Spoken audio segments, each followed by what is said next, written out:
getting funky on the old Stoney's podcast. Man, we almost didn't make it. Matt just walked in, sat down. He's ready to rock and roll. How you doing? Thank you, Portland traffic. I appreciate you making me here. That was awesome. That Portland traffic. Oh, my gosh. Summertime, baby. Terrible. Summertime. So this is the old Stoney's podcast. We're live every Wednesday at noon Pacific time, 3 o'clock Eastern time. Thanks to everybody who supports us. Of course, budtendershirts.com. Sold a few shirts. Nice. Yeah, hey, what do you know?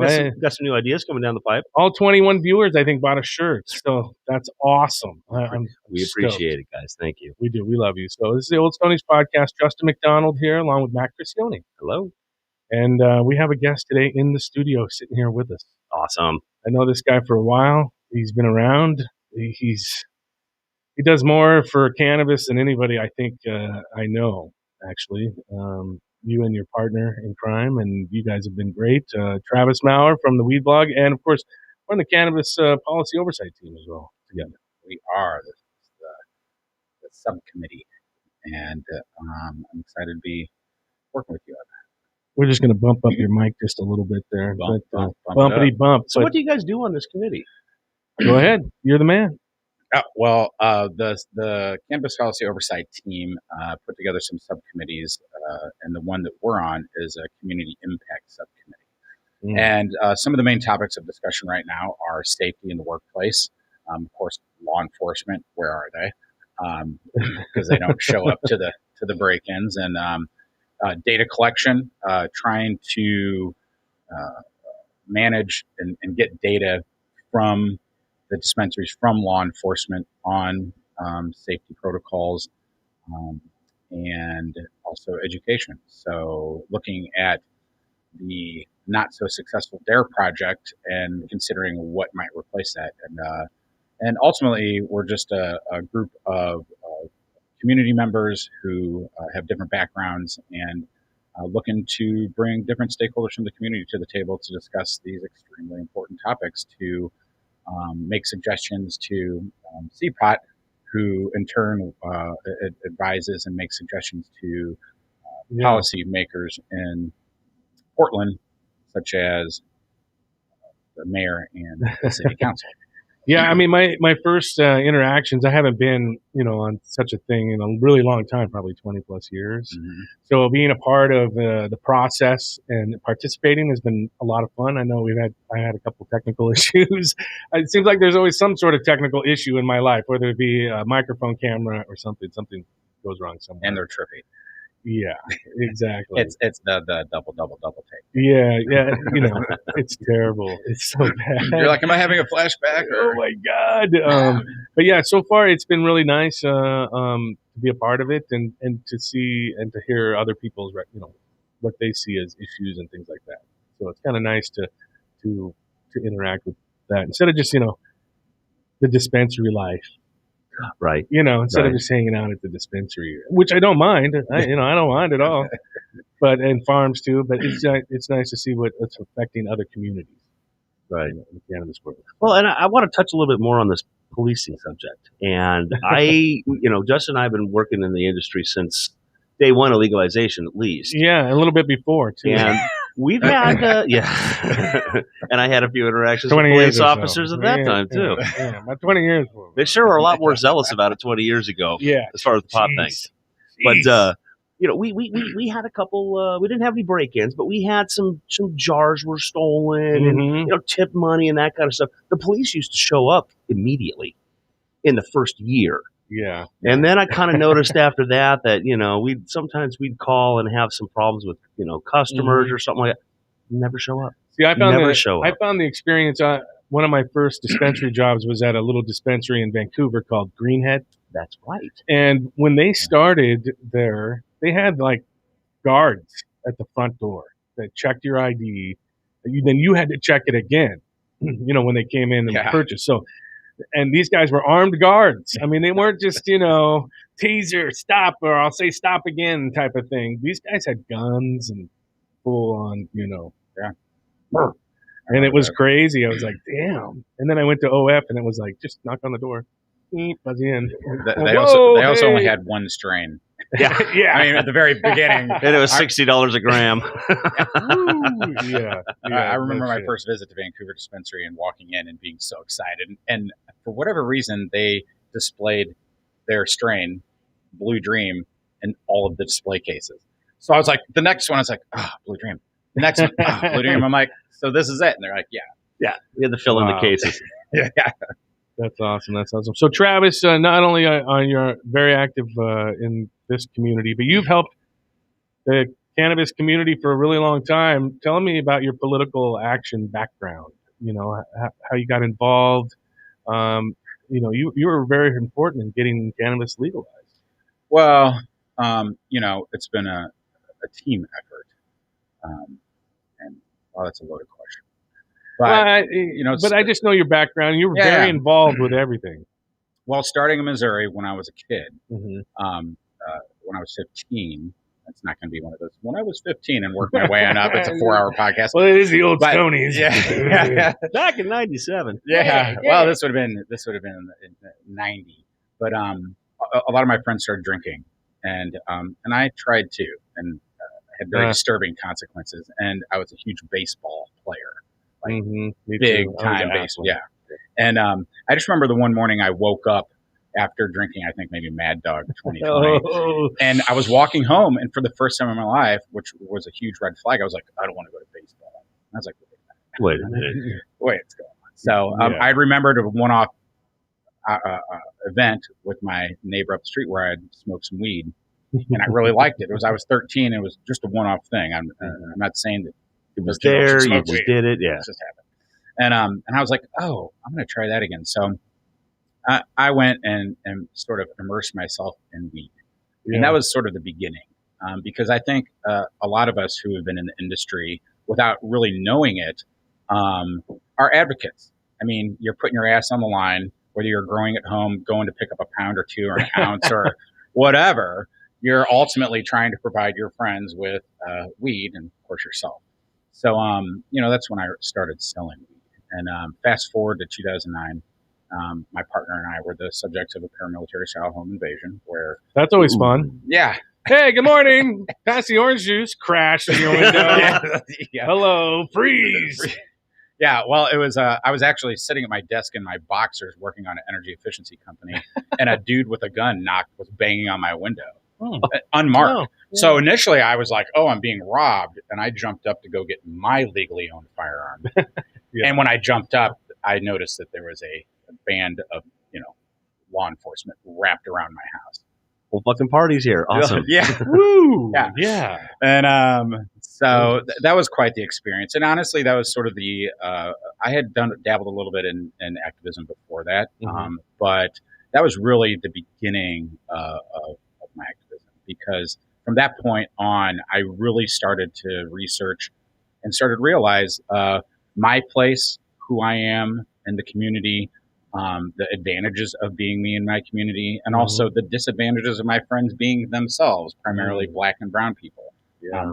And I'm not saying that people are not profiled all the time, but those people have been profiled from the outset. And because of social media, I started to realize this group of people that I grew up with had different interactions and outcomes than a lot of other of my friends. So from that point, really started dedicating myself to changing the laws, and moved out to Oregon and built some organizations, brought people to the table, and all of a sudden legalization in Oregon. But it did not turn out the way that it never does. No. And that's difficult to do, coming into a new area, not really knowing anybody, and then just jumping into a grassroots effort like that. It must have been challenging.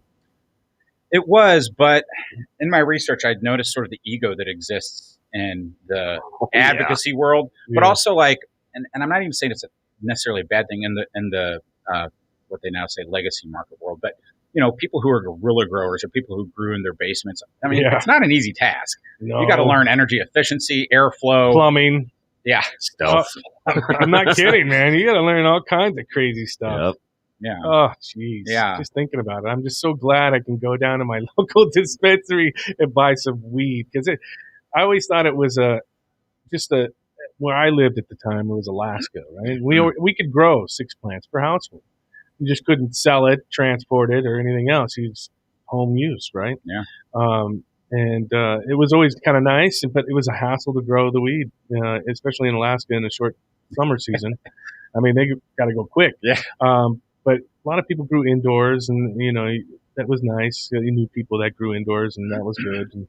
But I always said it was a matter of convenience, because it was always just kind of a hassle to get weed sometimes. And it was like, man, I just want to go to the store and get some weed. Yeah. I don't want to have to do my whole fucking schedule around having to stop and get a bag at some guy's house and go in there and pretend to like him for 45 minutes or whatever. Smoke half the bag with them anyways. Yeah. I couldn't stand it. I always go back to Pineapple Express, because it was Seth Rogen was just like wanted to get in and out all the time. And he just was, and that's how it was kind of. I feel bad, and weed karma catches up to you sometimes, but I'm just happy there's places we can go to just grab some weed.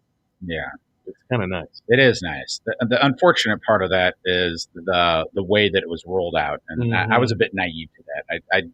I was a big cheerleader. Had this idea of how things could happen and how I could be involved, and it didn't turn anything out like that. But to your point, as far as being new to Oregon, I think that was actually a benefit for me, because if you know anything about activism, everybody has an experience with everybody and a different idea. This is definitely like the largest small town you'll ever be in, too. Everyone in this scene tends to know everybody. So, being an outsider, you kind of came in with a fresh face and a new outlook. And ultimately, that feels good, though, when you do that. Yeah. And from the outset, I was not on the board of any organizations. I really was just an organizer. I don't have a background, and I didn't in political strategy and lawyering and drafting language or anything like that. And I brought a lot of the Paul Stanford, John Sajo, and Madeline Martinez and Paul Oney, and just tried to bring as many people to the table as possible, because what I did notice is that Oregon they were so caught up in their history and everything that it seemed like it was never going to happen, which, you know what? There's a fellow by the name of Mike Kleiman who was involved in Oregon for a while, and he was always just about decriminalizing it. And I look back and I'm like, man, that was a really good idea. He was right. Because when I moved to Oregon after being busted in Missouri, growing 308 plants, moving within 90 days to Oregon, and literally it's like another country. I mean, people are grown. It's like it's an industry that has existed here for a long time. You have people that migrate up and down the coast for trimming jobs. Yeah. I mean, I know traveling trimmers, man, and they make good money, and they live in the van. They don't care. They're living the life. Yeah. And I still know people that do that. And they work for certain companies for certain periods, and then they move on to the other, they have contracts. There's entire companies that are just doing that right now. I know what I mean? That lifestyle's bloomed into an industry in and amongst itself. Yeah. I mean, it seems like the industry is always evolving and always going one direction or the other, but it seems like some things stay the same, and that the trimming thing, I think, is that. I've looked on, for jobs in the cannabis industry, and there's like tons of cultivation jobs, tons. Propagation or anything like that, you're in it. You're going to have a job, at least paying $20 an hour. Looks like. So that's an industry that's sustaining people with a livable wage, and helping to provide medicine and fun time goodies for recreational time. What was your original vision for legalization, and how much did it differ from the reality? But what was your utopia? What was your vision? Well, I'm sort of an old head. I'm a huge Grateful Dead head. Jerry's my favorite all time. There you go. And growing up, being born in '75, and sort of having that experience on the end of the hippie explosion. 71, bro. I'm with you. Yeah.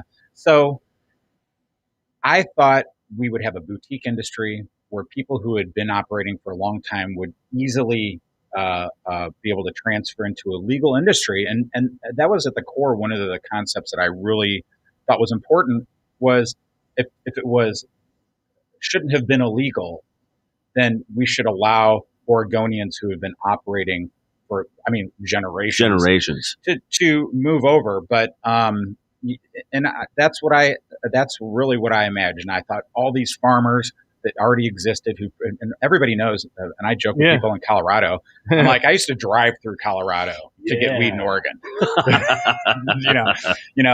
And anytime we could get weed from Oregon and Missouri, it was like the best. And there's just something about Oregon weed. And when you move here and get immersed in that, and that sort of community and culture, it's beautiful. Just the things that we all care about and represent is what that culture stood for. And it got smashed up down. I mean, as soon as it was legalized, you had, and I could sit here we could make 30 episodes and I could tell you of all the people who. This is why we haven't had them on the quick hit. We can't do 4 minutes and 20 seconds. It's just too much. We got to do 2 shows. But that's what I envisioned is the people who had been doing it for a long time, taking the risk. Just stepping over a line, having the police say, "Oh, I'm sorry, I fucked with you so many years, and welcome to the marketplace." Yeah, didn't really happen like that. No, and interstate commerce, which is like a huge industry in Oregon, people didn't want to talk about it. That was the thing. But the 2 main things were finding a way for the existing community to transition into a legal realm without opening the door to all the massive everything that came in and smashed everything down and all the political bullshit. And we're talking about the old medical growers back when we had a medical program that started in what, 96? Yeah, I learned all about that. Around the year 2000, I think I learned about having the card, how many plants and how you deliver and who. But we had a lot of our legacy growers get their start like that. Ideal Farms, So Fresh, Geek, Green Bodie's still doing the medical thing. Yeah, there's a lot of them. So there are a few of these medical grows that never did ever switch over to the legal market. They just didn't want to mess with it. And then there's some who have embraced the what's happened in the industry to spread the good. Not just some of these big giant multi-billion-dollar corporations who buy farms and they have these big $1 million loss plans where they can lose a bunch of money and it don't matter because they got spigots of money, coming at them. Some of these cats, I remember they started off in their garage and now they're buying Ferraris. So exactly. But they're there. I mean, the success stories. But I like some of the cats that are keeping it real and still spreading their wares across the country to where it's legal. Showing people, look, this is what you're missing out when you're not in Oregon. The genetics in the state. I know they migrate from all over the world, but it seems like they put it together pretty good here. I still think we have a huge hurdle with people of color and minorities getting into this industry. Though. Yeah, let's talk about that. On the ownership side of things. Definitely. You know what I mean? I just, it doesn't surprise me. Big corporate companies, they come in and scoop things up. It's just like neighborhoods being gentrified. They just come in, scoop it up, do what they want. They got money, right? Yeah. How do we fight that? Well, Travis? that's the second thing is delivering on the promise that the campaign made. So when we first started drafting Measure 91, I didn't have much input other than organizing the people who had been here at the table. I had a couple things that were really important to me. And initially I said, hey, we should have a provision that allows minorities easy access, first in line to get licenses for businesses, to which they explained to me it wouldn't pass muster in the legislature. If it was passed, it'd get thrown out immediately. Yeah. So the thing that really pisses me off is if you look at the campaign message and what it promised those communities and the changes it was going to bring and make, it really hasn't delivered. And that's a part that I've really been trying to fight for the most because of my own personal experiences in life and what I've seen and the people that I've been around. And this is a huge opportunity to reinvest in those communities to start to build them up in a very meaningful way in the form of education, whether it be coding programs, health programs, just really to not only put Oregon on the map as far as cannabis, but also as a state that's ahead of its time and producing, if you want to call it, educated people who have the skill sets necessary to live in today's society. And let's face it, and that's a message I've been really sort of pounding home over the last year, is the drug war for Black and brown people. It's not like it's some one-off thing that happened in the 70s. It's just like in the line of shit that they've been going through. So from the time slavery ended, which is arguable, Correct. Literally right after that, you had them the southern states starting passing all over, not just southern states, vagrancy laws that made it illegal to not have a job. And you just go year by year all the way up through now, and it's just been one racist shitstorm after another. And I think that if we're going to use that message, and to sell legalization to the masses, then we need to stand by it. But once again, it's like the treaties that we signed with people. How do we get these big companies who are throwing their money in, and doing all that stuff? How do we get them to pivot and put their money behind minority ownership and, those types of things that would help diversify the industry? Yeah, I don't have much hope in a capitalistic regime. Yeah. I think if you're going to participate and operate in a capitalistic regime, that it would be a bad strategy to put people first. I think personally, in a real world, that'd be great. But like, it's not a profitable strategy, which unfortunately is their almighty. It's all about that dollar. And they're like, well, why am I doing this if I'm not making money? I'm like, well, we have a community. And you can make your world a better place. I guess you can, you want return on your investment or whatever, but sometimes the return on your investment is just making shit better, making the world a better place. Put your money where your mouth is, type of situation. And there's a lot of philanthropists that have done that, over the course of history, but it seems just to be losing its steam, I feel like. I think with legislation, we've legislated the dirty weed out of the industry. We have testing standards now. Right. We get good stuff like this, And we can follow that off to, we need to have a certain percentage of your business owners as minorities. I know for a fact that there's not a shortage of people that are applying, but because of their backgrounds, or maybe they got busted for weed, the OLCC is like, oh no, you actually used weed before. You're not allowed to be in this industry. You know what weed is? You've smoked it? Yeah. No, get out of here, dude. It's just... What was the thing I saw the other day? Somebody was advertising for a cannabis industry job. I can't remember what type of job it was. But it said straight up, it must pass a drug test. I was like, what the hell? You got to pass a drug test. What are you checking for coke and meth or what? Well, maybe you have to have weed in your system. You don't have enough weed in your system. Yeah, you can't work here. Oh, yeah, they check to make sure you don't have enough. How much you do have it. I get it. So Barry got into the side of activism. Where did the weed blog come in? Oh, God. Because you are the owner of the weed blog. Yeah, in the beginning. You and your partner. Yeah, in the beginning. So basically, I moved out here and ramped up a 6,000 square foot grow with the intention of using the proceeds from that grow to fund the campaigns in Oregon and Missouri, which is what we did. And in that process, I realized I was studying essentially how to build nonprofits and political entities. And I realized, one, there's no cause marketing with marijuana legalization. Walmart's not going to give you 10% of their proceeds. Right. And that initially I was going to have to fund everything myself. But I felt, given the fact that I was able to have my freedom, even busted with 308 plants in Missouri, and that I had an entire list of friends from the Black and brown community who were serving prison time for an ounce of weed, which probably they were profiled for being pulled over, and they weren't, it's not, and so that was really where the passion of that came from. But the weed blog and the SMS text code 42420 were two very important tools in building lists of engagement, getting people opted in, and getting the word out there. And so I met these two other cats, my former business partners, and they had started this a website, and then asked me to come in 2012. I did. Nice.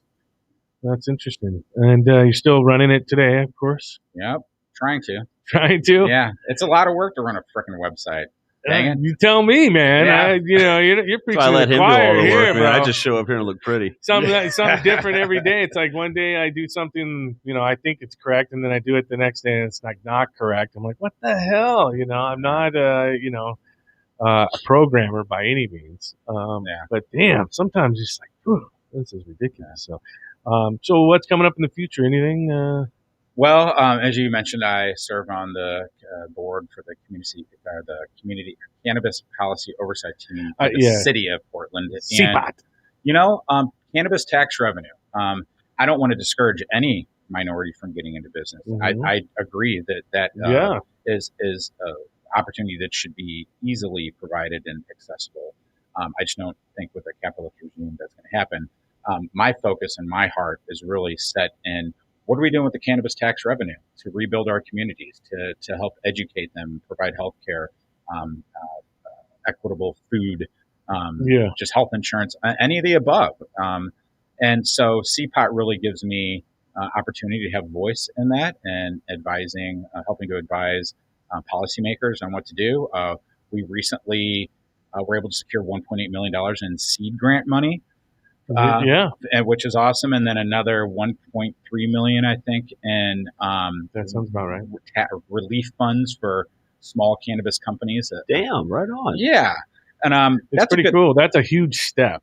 I mean, I don't know if people realize how huge of a step that is. In fact, you can't even take your money to a bank, let alone. I mean, now you can get. Now we're getting money, grants and things like that. It's like, wow, we're moving in the right direction. The last fund you mentioned, is that to kind of help out some of these farmers that maybe went through the fires last year, stuff like that? I mean, I know a lot of cannabis business got decimated by those wildfires. Yeah, there's no pandemic. There's no freaking safety net. Yeah, the pandemic as well. Like, although the back half of that, I know sales kind of skyrocketed when they were getting ready to close everything. Because I was in a dispensary working at that time. True. I could tell you which week those stimulus checks landed. Yeah, but there were a lot of people that were affected by that. A lot of communities that people just were afraid to go out and go purchase cannabis. But we're almost in July here, and we're not even a quarter near our rain total, and we're in some. It's going to get hot again this year.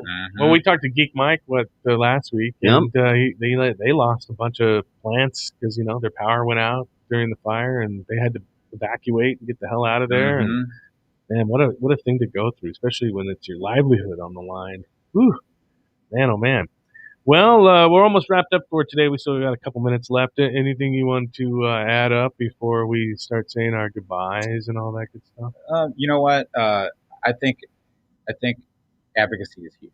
I think that being involved, engaged in your community, and being knowledgeable is important. I'll give you one example. Oregon passed Measure 110 last year, which decriminalized drugs, and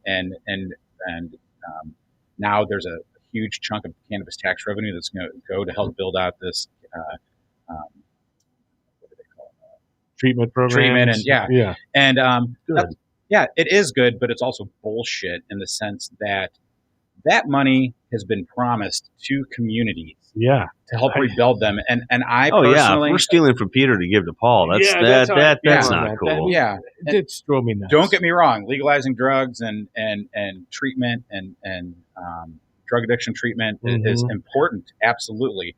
But it's like, the same shit happens in America all the time. You promise a group of people, okay, sign this treaty, okay, do this. Oh, we're going to use your story. By the way, black and brown people have been accosted by racist laws forever. Pass the laws, and then boom.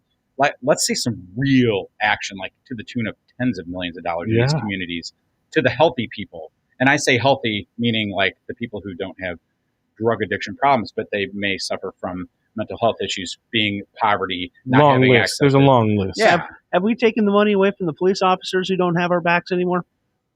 Last year. Okay, I didn't know if that actually got passed or not, but I'm like, okay, cool. Which is make sure. Which another conversation another time, but which lends itself to a part of the reason now that law enforcement is very hesitant to show up for cannabis crimes. They were hesitant before, though, partner. They were. Well, it's been a nice discussion. Travis Maurer from the Weed Blog, and of course, CPOT. I appreciate you coming by the studio here at Talkcast PDX. If you want to check out the old Stoney's podcast, you can go to talkcastpdx.com, go to canacast420.com as well. You can check it out there. And, of course, we stream every Wednesday. We go on Twitch, YouTube, Twitter, and Facebook Live all at the same time, which is kind of fun. We like that. We like that a lot. That's a good time. But you can watch it anytime as well after that at talkcastpdx.com. Please go do that. BudTenderShirts.com. Swing by, buy a shirt, support the show. I didn't get my choices, but this was my reviews for the week. White Truffle from Focus North. Saw that post. Fantastic. And Star Killer OG from Doghouse has kind of brought me back a couple years. It's kind of a my retro, next stop retro right hit. after this. I'm heading to Oregon's Finest to get myself some weed for the weekend. Focus North's Instagram is off the chain. Yeah, I'll have to check that out. I'm like, I want that. Check us out on Instagram at the Old Stonies and also at KenneCast420. We thank you so much. And until next time, for Matt Cristione, I'm Justin McDonald. It's the Old Stonies podcast. Keep on smoking.